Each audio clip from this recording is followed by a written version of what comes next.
മറ്റന്നാളാ interview. TV കണ്ടിരിക്കാതെ വല്ലതും പോയിരുന്ന് പഠിക്കടാ. മണ്ടന്മാരാ കുത്തിയിരുന്ന് പഠിക്കുന്നത്. എനിക്കെല്ലാം അറിയാം. ആശാൻ പോയിരുന്ന് പഠിച്ചോ. ഓ, ഇവനോട് പറഞ്ഞിട്ട് ഒരു കാര്യവുമില്ല. ആരാ മീശമാർജാരൻ? അകത്തേക്ക് വിളിക്കുന്നു. ആശാനോട് ചോദിക്കുന്നത് ഒളിച്ചിരുന്ന് കേൾക്കാം. അപ്പൊ ഉത്തരം എളുപ്പം പറയാം. ഇന്ത്യയുടെ രാഷ്ട്രപിതാവ് ആരാണ്? മഹാത്മാഗാന്ധി. അക്ബർ ചക്രവർത്തി ജനിച്ച വർഷം 1542. ഏറ്റവും കൂടുതൽ കാലം ജീവിച്ച മനുഷ്യന്റെ പ്രായം 124. എബ്രഹാം ലിങ്കന്റെ നാട് അമേരിക്ക സാർ. പച്ചവെള്ളത്തിന്റെ നിറം എന്താണ്?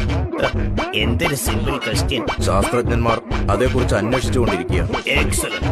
ആരാ എലുമ്പൻ? എലുമ്പനെ വിളിക്കുന്നു. എന്താ താങ്കളുടെ പേര്? മഹാത്മാഗാന്ധി. താങ്കൾ ജനിച്ച വർഷം 1542. അപ്പോൾ താങ്കളുടെ പ്രായം? 124 വയസ്സ്. തന്റെ വീട് എവിടാ? ഊളംപാറയിലാണോ? അല്ല, അമേരിക്കയിൽ. യു ഫൂൾ, തനിക്കെന്താ ഭ്രാന്തുണ്ടോ? അതേക്കുറിച്ച് ശാസ്ത്രജ്ഞന്മാർ അന്വേഷിച്ചു കൊണ്ടിരിക്കുകയാണ് സർ.